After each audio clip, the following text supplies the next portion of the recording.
नमस्कार दोस्तों, आप सबका स्वागत है आज की इस नई और पारिवारिक कहानी में। तो आइए कहानी शुरू करते हैं अब। अरे बेटा पायल, तुम्हारे भाई की शादी है और तुम यह लोहा लंकड़ के गहने पहन कर आई हो बेटा।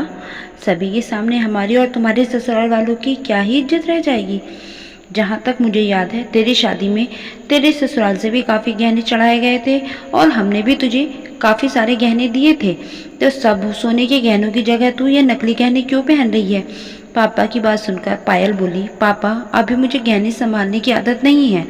मम्मी जी ने तो बहुत कहा था कि तेरे भाई की शादी है, अगर तू सोने के गहने नहीं पहनेगी तो हमारे खानदान की इज्जत का क्या होगा। किंतु मैंने ही कहा कि शादी का माहौल है और कोई भी गहना अगर इधर उधर हो गया तो फिर क्या होगा। इसलिए पापा मैंने वे गहने नहीं पहने। और पापा यह भी देखिए ना, आर्टिफिशियल ज्वेलरी कितनी सुंदर लगती है जो सोनों के गहनों को भी मात देती है। पायल की बात सुनकर पापा चुप हो गए और अपने कामों में लग गए। किंतु मम्मी पायल के चेहरे के हाव भाव देखकर समझ गई कोई तो बात अवश्य है और उन्होंने मौका देखकर पायल से पूछा, सच सच बता पायल, अपने भाई की शादी में कौन लड़की इतने गहने होते हुए भी नहीं पहनेगी? क्या तेरा मन नहीं करता कि इतनी सुंदर सुंदर डिजाइन के तेरे पास गहने हैं और उन्हें ही तू अपने भाई की शादी में नहीं पहन रही? बेटा, गहने नहीं पहनने से तेरी सुंदरता में कोई कमी नहीं आएगी, किंतु दोनों खानदान की इज्जत पर दाग लग जाएगा। सब यही सोचेंगे कि पता नहीं कैसे ससुराल वाले हैं जिन्होंने सगी भाई की शादी में भी गहने पहनने को नहीं दिए। अतः मुझे सच सच बताओ क्या बात है। मम्मी की बात सुनकर पायल को रोना आ गया और वह बोली, आप सच कह रही हो मम्मी, मेरा भी बहुत इच्छा थी कि मैं अपने भाई की शादी में सुंदर सुंदर गहने पहन सकूं, किंतु मेरी सासू माँ ने मुझे वह गहने नहीं दिए।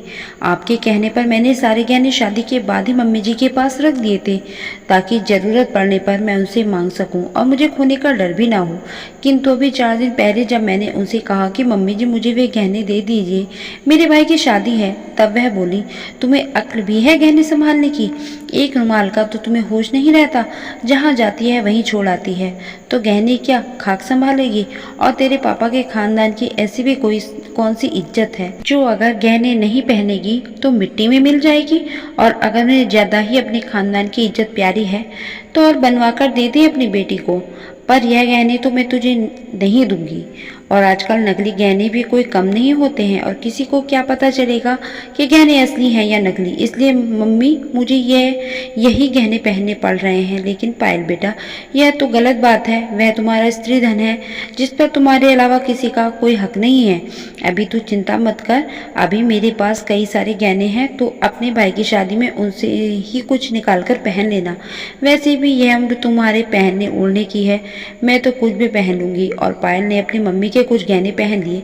शादी में पायल के सभी ससुराल वाले आए थे, किंतु उन्हें बिल्कुल भी शर्म नहीं आ रही थी कि उनकी बहू अपनी माँ के गहने पहने हुए है। किंतु पायल की मम्मी को तो बहुत गुस्सा आ रहा था। जब पायल की सास उनसे विदा लेने लगी तो पायल की मम्मी बोली, समधन जी, ये आपने बिल्कुल भी अच्छा नहीं किया कि आपने मेरी बेटी को अपने भाई की शादी में गहने पहनने को भी नहीं दिए। कैसी सोच है आपकी? गहने नहीं पहनने से हमारी इज्जत में कोई कमी नहीं आई और ना ही आएगी। फिलहाल तो आपकी इज्जत में कोई कमी आने नहीं दी है हमने, किंतु खानदान की इज्जत तभी शोभा देती है जहाँ उनकी बहुएं खुश रहती हैं, उनको वह सारे अधिकार मिले हों जो वास्तव में उनके हैं। आप बात बात में खानदान की इज्जत की दुहाई देती हो, पर क्या आपने एक बार भी सोचा है अगर आपकी बहू इस शादी में नकली गहनों में घूमती, उस वक्त आपके खानदान की क्या इज्जत रह जाती? खैर, यह आपका आपसी मामला है और मैं एक बेटे की माँ हूँ, अतः मैं आपसे ज़्यादा कुछ नहीं कहूँगी। किंतु अगर आपकी सास ने भी आपके साथ ऐसा ही किया होता, तब बताइए, आपके सारे गहने यहाँ तक कि और भी कोई कीमती सामान अपने पास रख लिया होता और आपको ना दिया होता, तो उस वक्त आप कैसा महसूस करती?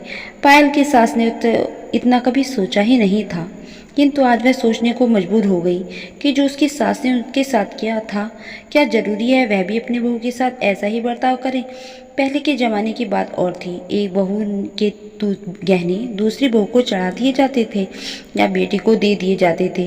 किंतु अब सर्वगुण संपन्न होते हुए भी उनकी सोच कैसी हो गई? अरे नहीं नहीं, पायल की मम्मी ने आज मेरी आंखों को खोल दिया है।